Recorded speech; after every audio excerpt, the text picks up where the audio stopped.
if he was immortal, that comfortable life with the boy would not be guaranteed. After a while, the boy will get busy with school, with friends, shove him in a cupboard and then, put him in a yard sale one day or something. The Skin Horse said that if like a child really, really loves you, then you become real. And I just find that idea really touching. Honestly, I never thought like a toy has a name until I watched Toy Story.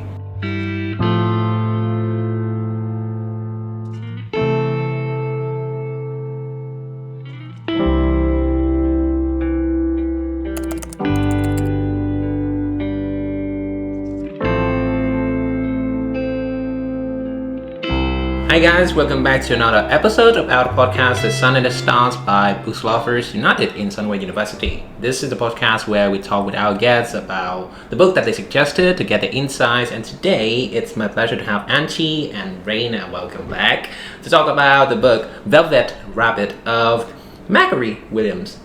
And one thing that I want to tell you is that we just changed our studio. This is gonna be our house, our new house, hopefully, our new home, right? Yeah, and well, the reason is like very long, but let's get into our episode. Hi, I'm Chi. Hi. Can you give the audience your short introduction? Who are you, and what's the book that we're reading today?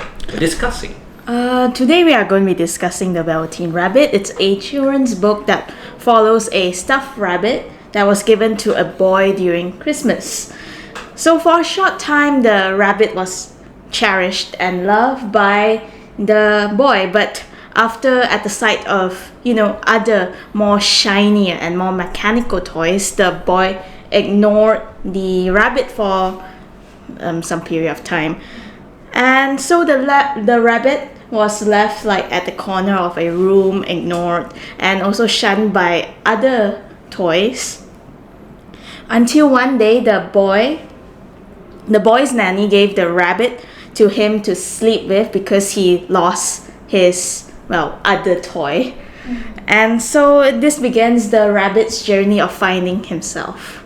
Okay, that sounds a really interesting book, and the children as well. Very thin actually, like the copy that we have right here, it's about like 50 pages something, and it's like in a very big size, so you can just like read it in just like 30 minutes. I finished it in like 30 minutes, but the meaning, I would say like there are a lot of themes and meanings in the book. You finished the book already, right? Yes. What are your thoughts about it? Oh, okay. I mean, it's a classic, so I was already excited to see what it was about, but I would say I was not disappointed. I would describe it in one word, it's probably wholesome. Wholesome? The whole thing is wholesome, yeah. Even though it is, like you said, only a few pages, it's very deep.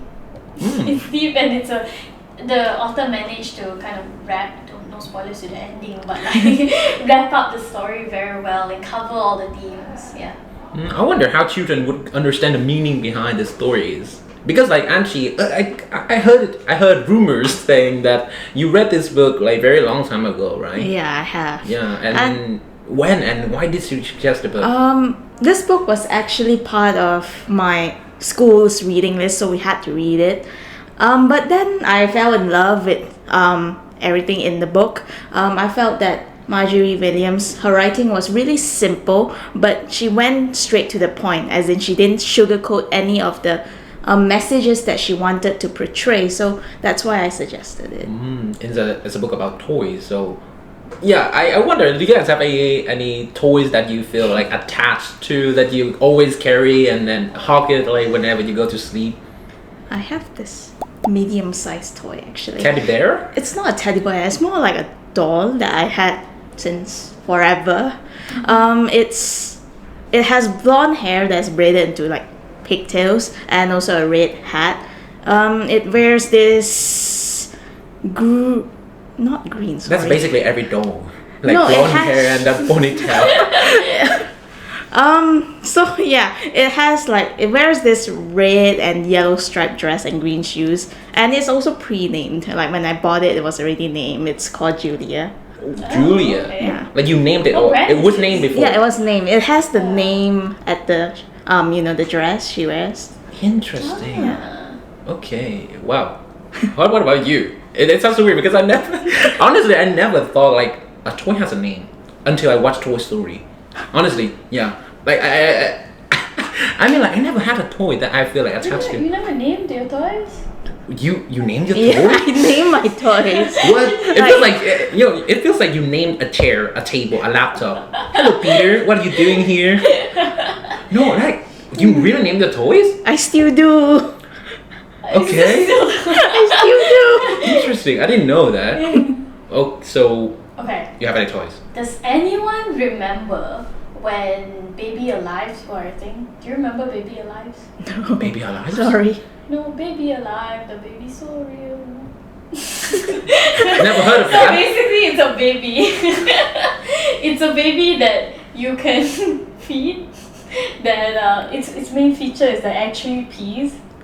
So you can change the diaper and you can feed it real, well, their own like kind of powder mixed with water food.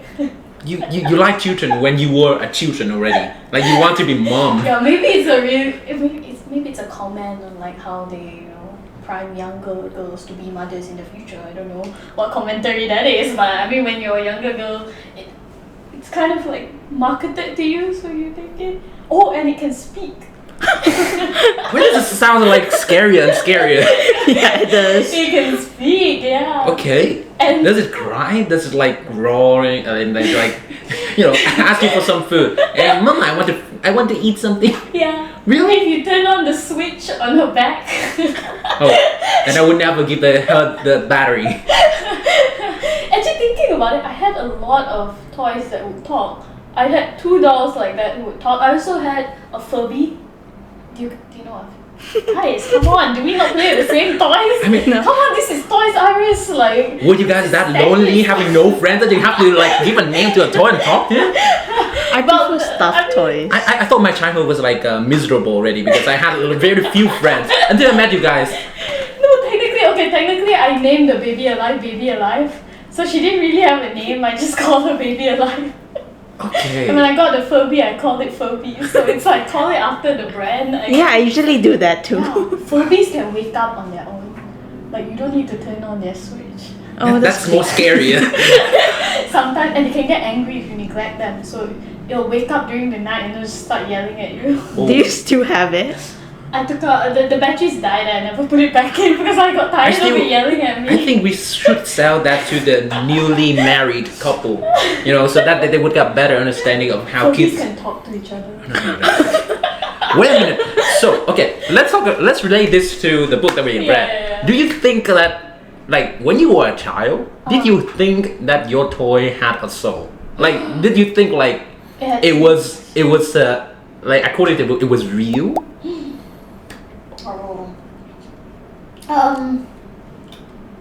I definitely after watching Toy Story had my suspicions. Keep one eye open at night. Check whether your toys are moving. Yeah, I know that. But no, not generally. I think we all understood they were not alive, right? Yeah. Except for the Furby.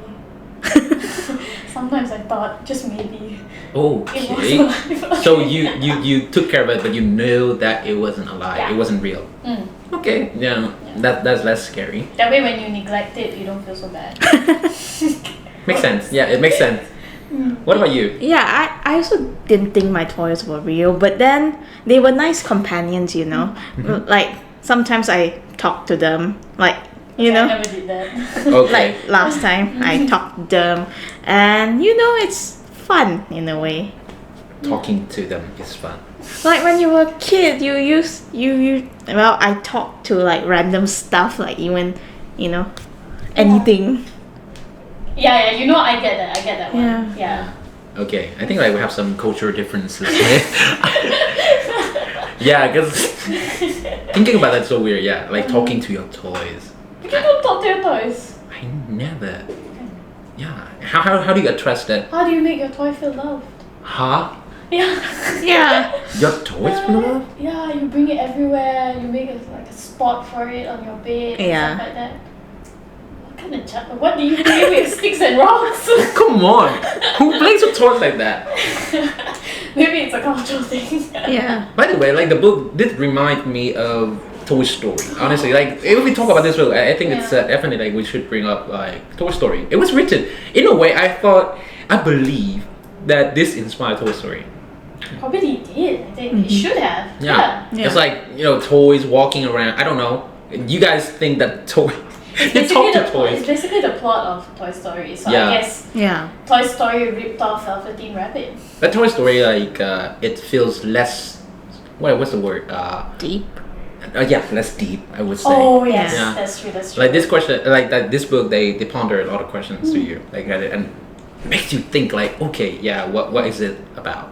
Like one of the favorite conversation that I found in this book is a conversation between the horse and the rabbit. Yeah. But we tend to analyze the first part of the conversation when the rabbit asks the horse, like, what makes you real, right? And the horse answers that it's love. And we just like stop there. But if you look down a bit, like one line or two lines, you will see that, like the rabbit asked him, "Does it hurt?" And then the horse said, "Yeah, it does. But when you're real, you don't mind it anymore." So it's not just about the concept of being real. It's also the concept of loving someone. And I feel like in a way, loving is hurtful, but I don't know, is that worth Loving it? hurts. No, yeah, come on. Love hurts. Yeah, like coming back to the question, like, what makes something real to you?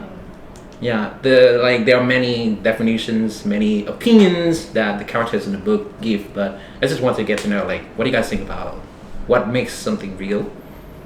I think I agree with the skin horse.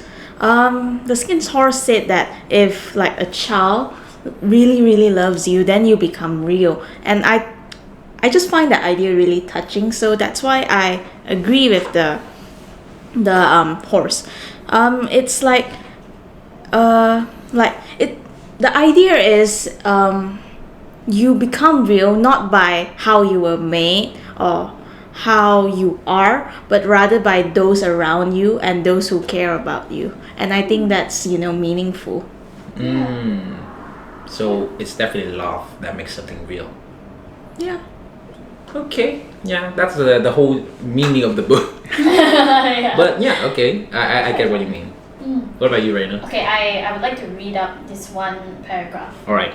So it was when the skin horse was talking to him, and I agree with the skin horse. He said, generally by the time you are real, most of your hair has been loved off, and your eyes drop out and you get loose in the joints and very shabby.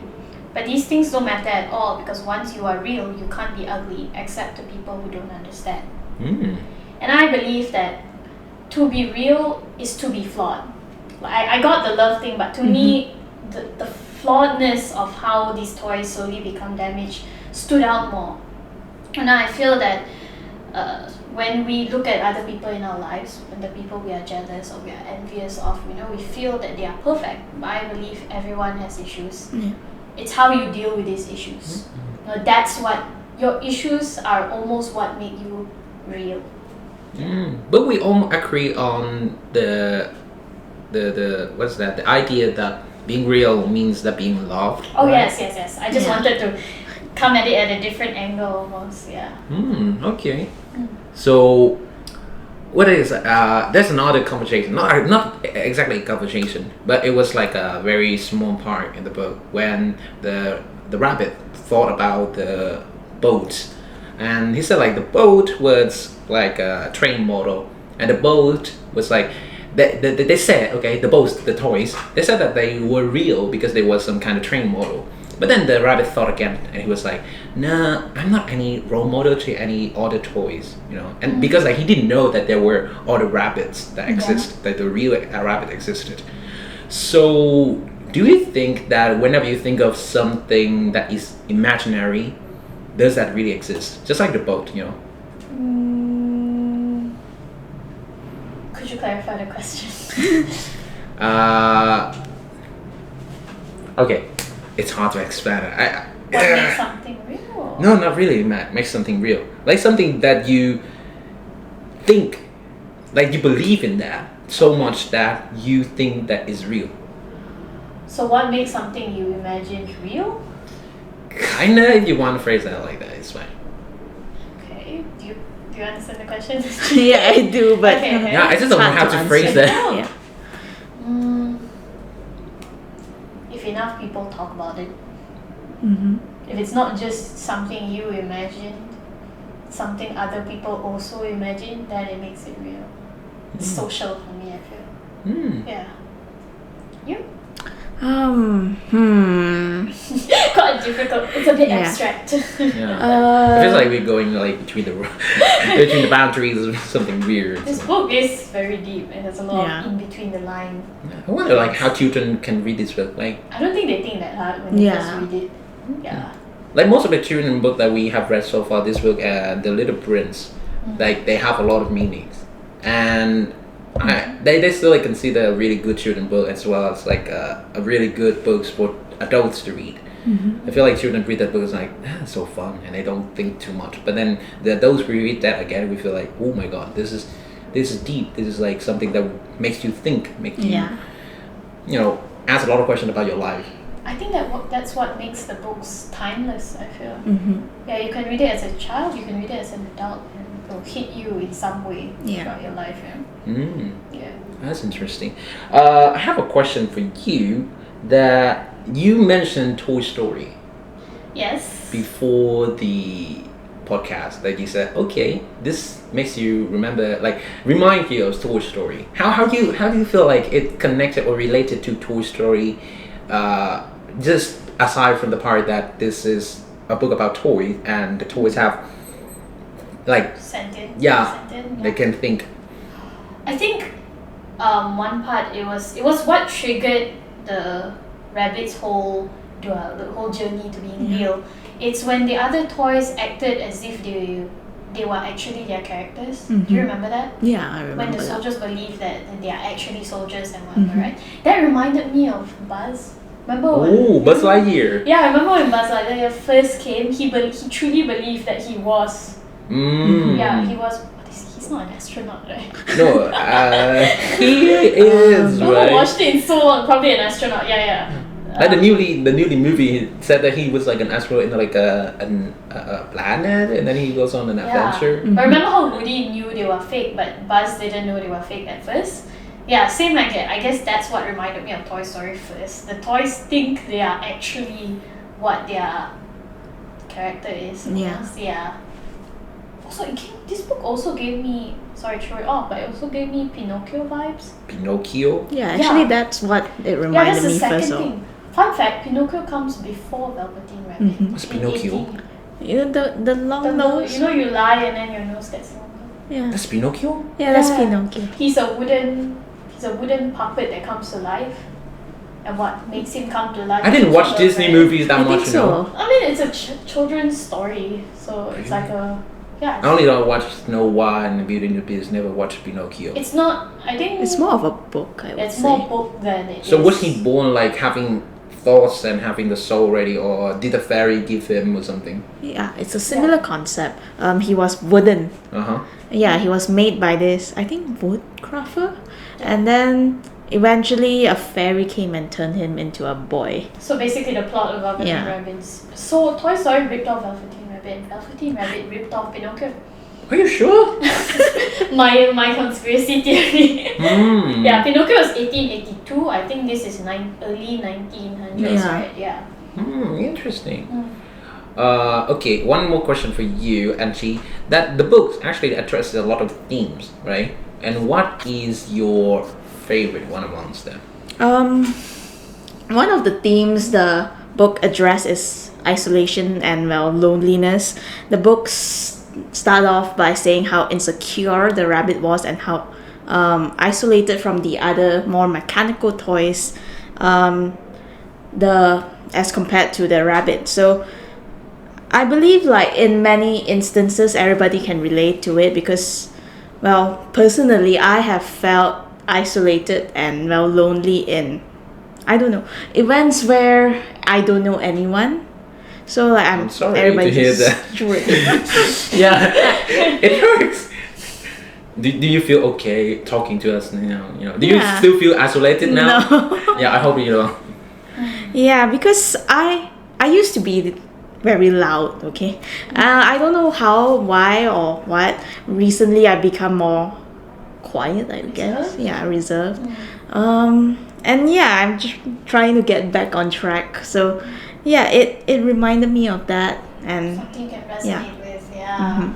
Actually, yeah, the idea of the rabbits is made from like stuffed things, right? Yeah. He at the beginning he was different from. Remember the time when he meets like all the real rabbits for the 1st time. That's actually really interesting. Yeah, interesting scene. Like, they don't consider him like a real rabbit, but he looks like a rabbit. Yeah, he looks like a rabbit, but he doesn't function like a rabbit. That is. Yeah, she pointed that out, right? He has no hind legs and stuff like that. Yeah, I feel like this is very interesting. Like at that point, honestly saying, I didn't consider him a rabbit until like very late at the book. Do you consider him a rabbit from the start? Well, no, he's not Team Velveteen Rabbit. Well, because like, yeah, you guys play with toys. You guys have that feeling, but I was like, yeah, he was a toy, right? But then the more you read the book, and then you follow the conversations, and the book unfolds a lot of things. Like, I got touched by the moment that they decided to burn all the things. Burn all of the toys and books when the boy he got infected. Right? So yeah, at that moment, at that certain point, I feel like, this rabbit is maybe okay, he's real. And then then there comes like the ending of the book, and we have a happy ending, which is a really good book for children. One thing for Reina, same question. Favorite theme? Isolation? No. Favorite theme? Yeah. I mean, the themes that I've noticed is something we've already talked about, but something I enjoy seeing. It's not really a theme, but I like seeing the same concepts kind of repeated in media over time. You notice it with a lot of movies also. But seeing that thing, that Pinocchio to Velveteen Rabbit to Toy Story, it's kind of cool. Because for every generation, you kind of get the same message. Yeah, because not every kid our age would maybe remember Pinocchio with Velveteen Rabbit. I'm not so sure. Yeah. Yeah, unless you are told to read it as a child, it doesn't, the same themes in media repeated. And books like this with themes like love and flaws and isolation, it's good for children to read. Yeah, it is. Why do you think that the author chose toys to, give the message to the readers, to the audience? Like, why it needs to be toys? Like, why not other things? Like maybe trees, give that some soul. Any object, any common object that we usually treat, but as toys, specifically. I think in the forward of the book, the author did write about how her toys were really meaningful to her. So I think that kind of transferred into her writing. That's why she chose toys. She probably named her toys, Khang. Yeah. I'm sorry, I didn't do that. But like, like other people, like the one, I don't know who wrote Pinocchio and who wrote Toy Story, they also chose the same concept. For them, do you think like they also name their toys? Probably, most people do.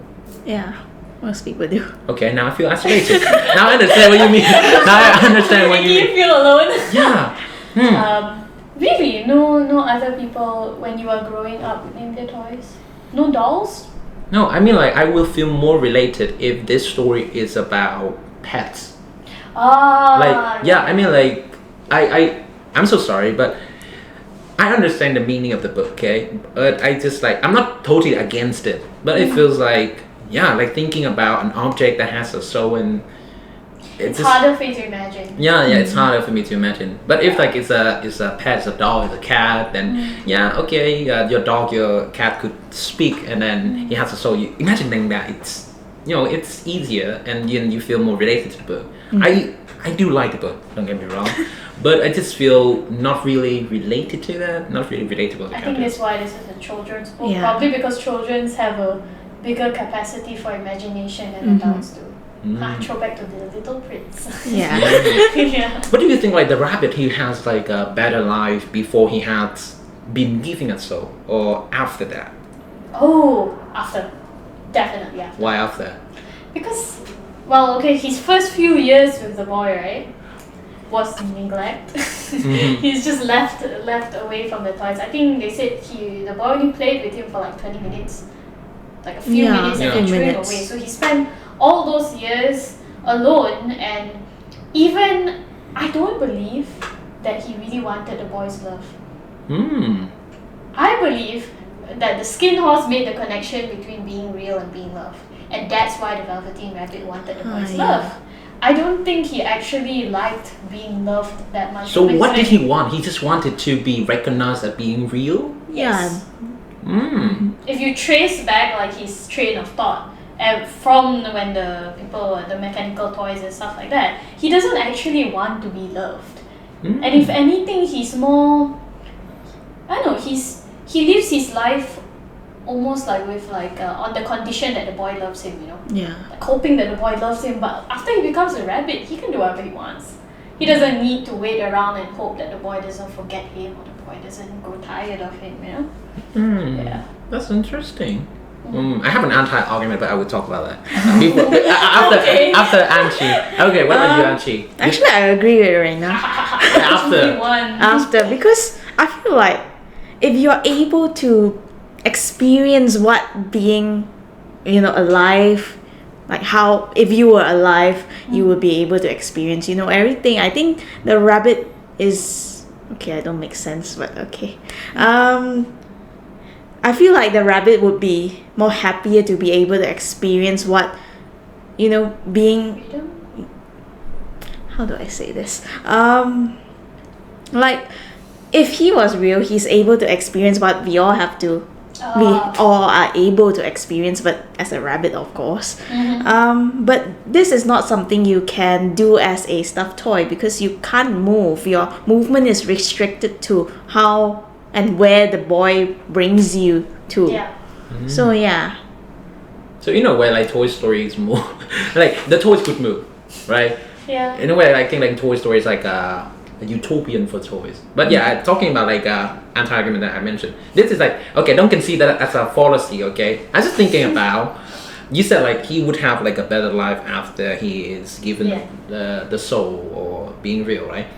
But doesn't it mean that he has to sacrifice that he will not last like for a long time, right? He will have to, he will have to live the life of a rabbit, which is like a couple of years. Well, if a toy, then you will get faded, you will get broken off this part, but it's not like years, but you can last longer, So you're not guaranteed to live forever though, because if you get too damaged, the boy could throw you away anyway. I mean, some people they still keep their toys from their childhood. It means like considering like very very long time. Doesn't mean like like is that worth it? Like sacrifice the whole life right there just to become real and then live for a few years. Well, some people like mortality. Maybe some people like to just die. Sorry, just one day die, not live forever. Immortality. I think that if he was immortal, that comfortable life with the boy would not be guaranteed. After a while, the boy will get busy with school, with friends, shove him in a cupboard and then, put him in a yard sale one day or something. Like in Toy Story, right? When basically the plot of Toy Story. We keep mentioning that. I do watch that, but I just like don't think like it's proper for me to give a toy names, But yeah, it's I keep wondering like, if the book does go beyond that, I feel like, this is something, because this is children's book, okay? Maybe I've read so many, how can I say, complicated things that I don't have a mind with children to be able to understand, like, how can I say, I know that it's deep, but I just like want something more than that, I don't know if you have this feeling when you read the book.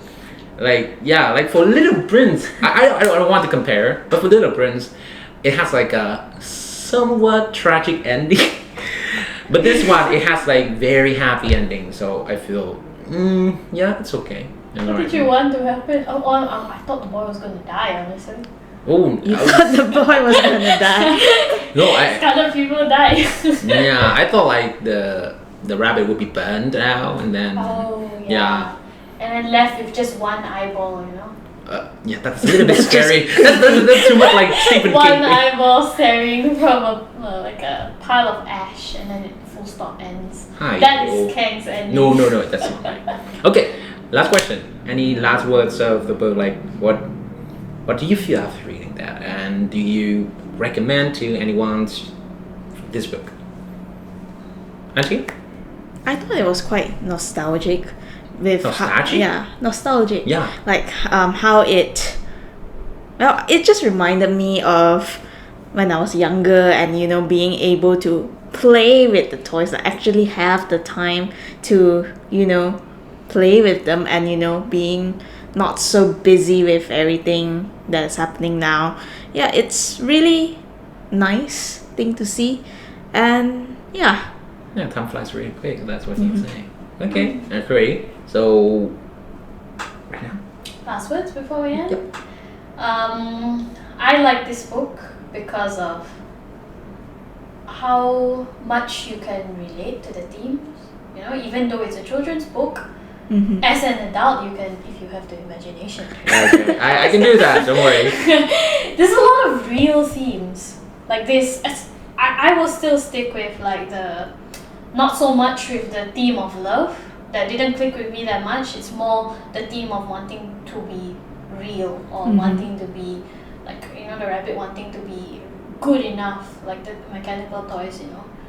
That strive to feel validated. I think that's what stood out to me about the book. So it's more than a children's book, and it's. It's more than a children's book, but I also like that it's like short and sweet. Almost, Yeah. Short and sweet, but they also can fuel a conversation this long. Yeah. Okay, interesting. So you guys both agree that you guys would recommend this book to. Well, I recommended it, so. Okay, yeah, it makes sense. Yeah, I agree. All right, yeah.